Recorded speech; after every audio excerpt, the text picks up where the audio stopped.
राधे राधे दोस्तों, कैसे हो आप सभी। आशा करती हूँ आप सभी खुशी और स्वस्थ होंगे। टाइम है सुबह का और मैं लगा रही हूँ वृंदा को तेल। कल थी होली अष्टमी, बहुत अच्छी गई हमारी। आपकी कैसी गई बताइएगा ज़रूर। वृंदा ने कल की थी बहुत सारी मस्ती और ये थक गई थी। बस आते ही दूध पिया और सो गई। तब इसने मालिश नहीं कराई थी। जैसे कि ये सुबह हेयर वॉश करती है ना, तो फिर शाम को मैं इसकी मालिश कर देती हूँ और फिर ये सुबह अपनी कोम करा के आराम से चली जाती है। मगर यहाँ रात नहीं कर पाए थे हम मालिश, और फिर वृंदा ने सुबह उठ के मुझे कहा कि मम्मा अभी लगा दो तेल बस फटाफट से। तो मैंने कहा चलो ठीक है बेटा, अभी लगा देती हूँ। मैं उठ के नहा के पूजा वगैरह कर ली थी मैंने, और बस यहाँ चाय पीनी रह गई थी मेरी। मैं सुबह उठ के पूजा करते ही मेरा सबसे पहला काम होता है 1 कप चाय बनाना और चाय पीना। तो बस अब मैं सोच रही थी इसको तेल लगा के फटाफट से पीऊँगी मैं चाय। तो तेल यहाँ पे इसे लग गया था और मैं अब करने लग गई थी इसकी कोम। निशांत ना यहाँ पे हमें अपनी बातें बताए जा रहा था और हंसाए जा रहा था। उसकी बातें ना ऐसी होती है कि ना बच्चों, छोटे छोटे बच्चों जैसी हंसी आती है उसकी बातों पे। ये मैं ना उसमें किचन में थी और ना एक वीडियो चली हुई थी, तो ये उसे ध्यान से सुन रहा होगा, मैंने उसकी तरफ ध्यान भी नहीं दिया। सॉरी, खड़का हो गया था। तो मैंने उसकी तरफ ध्यान भी नहीं दिया था। और उसमें ना कोई कह रहा था कि जैसे कोई सपने में जब कोई आता है ना, तो वो तुम्हें बहुत याद करता है, दिल से याद करता है, तभी वो सपने में आता है। तो बस ये सुन रहा होगा बातें। तो ये ना कार्टून देखता है और उसमें ना कोई होगा कार्टून में खोपू खोपू कोई। तो ये कहता है मम्मा ऐसे ही है, जो कोई सपने में आता है वो हमें दिल से याद करता है। मैंने कहा हाँ बेटा, कोई दिल से याद करता है या हम किसी को करते हैं तो सपने में आ जाते हैं हम। तो ये कह रहा मुझे, अच्छा रात तो फिर मम्मा मेरे सपने में खोपू आया था तो क्या खोपू मुझे याद कर रहा था इसकी ऐसी बातों में ना मेरी बड़ी हंसी आती है मैंने कहा हाँ जा, चला जा खोपू से मिलने वो तुझे याद ही कर रहा होगा तो बस यही बातें करते करते यहाँ पे हो गई थी वृंदा की कोम, और निशांत कर रहा था हमें तंग। कभी वो कोम उठा के ले जाता है, कभी कुछ। बस यही है कि मैं अपने बच्चों के साथ लगी रहती हूँ और मैं इनके साथ बहुत खुश हूँ, मस्ती करती रहती हूँ बस ऐसे ही दोनों के साथ। इसके डैडी का तो हमारे बीच में थोड़ा सा रोल है, सुबह उठना, दुकान पे चले जाना, और रात को जब तक ये सो भी जाते हैं तो 11 बजे उनका घर आना। बस इतना ही है इसके डैडी का बीच में।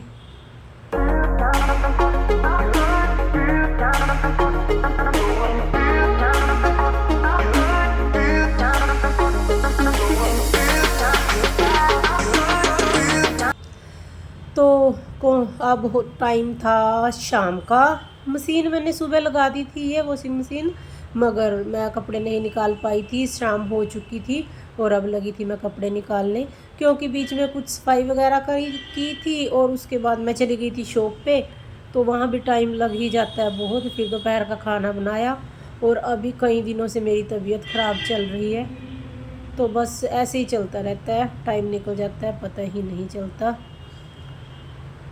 साथ में मशीन लगा दी थी और इधर पड़े थे काफ़ी सारे ये गत्ते से। मैंने सोचा कि चलो बस अब ना हर बार थोड़े थोड़े गत्तों पे गत्ते वाले भैया को कौन बुलाए, तो मैंने सोचा कि मैं ही इन्हें लगा के रख देती हूँ, और सुबह जब कूड़े वाला आएगा तो उसको ही दे दूँगी, बोल दूँगी कि उठा के ले जाए। वो बड़ी खुशी से उठा के ले जाता है, जाके बेच लेता होगा बेचारा, जैसे भी उसने करना हो।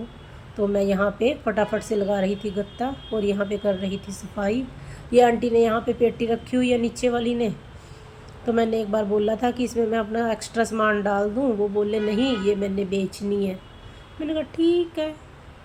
और वो जो ऊपर प्रोजेक्ट है वृंदा का, ये वृंदा प्रोजेक्ट बना रही थी, मगर फिर उसने पार्टिसिपेट कर लिया किसी चीज़ में, तो उसके बाद इसका प्रोजेक्ट अधूरा ही रखा है। पता नहीं ये बनाएगी, पता नहीं क्या करेगी, मगर ये है कि यहाँ पे इन्होंने गंद मचाया हुआ है मिल के सब ने।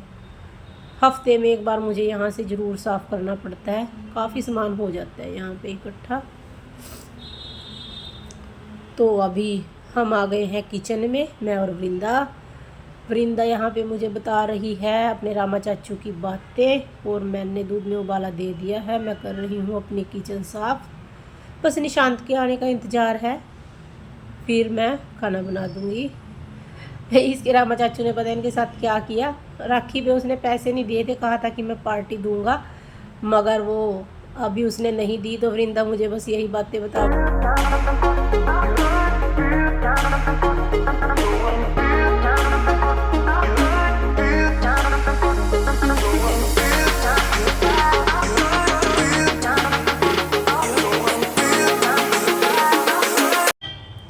मैं और वृंदा यहाँ पे काट रहे थे वृंदा के लिए अनार। इसने ये ना मुझे बार बार बोले जा रही थी और मैं इसे कह रही थी कि ना ऐसे काट लिया कर तू अनार, मगर ये कहती मुझे काटना नहीं आता। पहले मैं भी बड़ी परेशान होती थी अनार काटने में, मगर ये देखिए आज चलो आपको भी दिखा देती हूँ मैं। ये अनार लेके इसको ऐसे ऊपर से काट के, ये जितनी लाइनें इसमें होती हैं ना ऐसे, इसमें ऐसे कट लगा देती हूँ मैं। ये इसमें तो 4 ही हैं, वैसे अनार में 8 या 6 ऐसे होती हैं। और फिर ये निकाल के इसके ऊपर का, और ना इसको धीरे से ऐसे जहाँ जहाँ से हमने कट लगाया ना वहाँ वहाँ से ऐसे अलग कर लेते हैं थोड़ा थोड़ा सा। बस अलग करने के बाद इसके बीच में से ये जो है ना एक्स्ट्रा कागज़ से टाइप का, इसको निकाल देते हैं। और फिर ये ऐसे लेके इस पे ना ऐसे धीरे धीरे या ज़ोर से जैसे भी आपका दिल करे ऐसे चक्कू ही मारते रहो या कोई भी हल्की भारी सी चीज़ मार दो। ये देखिए ये ना सिर्फ 2-3 मिनट में ना सारे दाने आराम से निकल जाते हैं, बिल्कुल बिल्कुल खाली हो जाता है अनार। ना हाथ ख़राब होते ना कटते। पहले मैं इसे ना फाड़ी फाड़ी काट के दाने निकालती थी, उससे दाने भी सारे कट जाते थे और सारे हाथ में जूस जूस हो जाता था। ये देखिए ये यहाँ पे बस इतनी सी देर में ही सिर्फ सारा अनार छिल के बाहर, ये देखिए बिल्कुल खाली है, एक भी दाना नहीं बचता इसके बीच में। बहुत अच्छा कटता है, आप भी कीजिए। होली अष्टमी की माला जो बच्चों के लिए होती है, वृंदा और निशांत के लिए। इसमें कल मैंने डाला था ये वाला एक एक मोती। हर बार ना हम एक एक दोनों साइड एक एक मोती डालते हैं इसमें, ये और ये। और फिर अगले दिन इसको निकाल के डालते हैं गले, माताएं गले में। और ये देखिए मैंने डाल लिया है।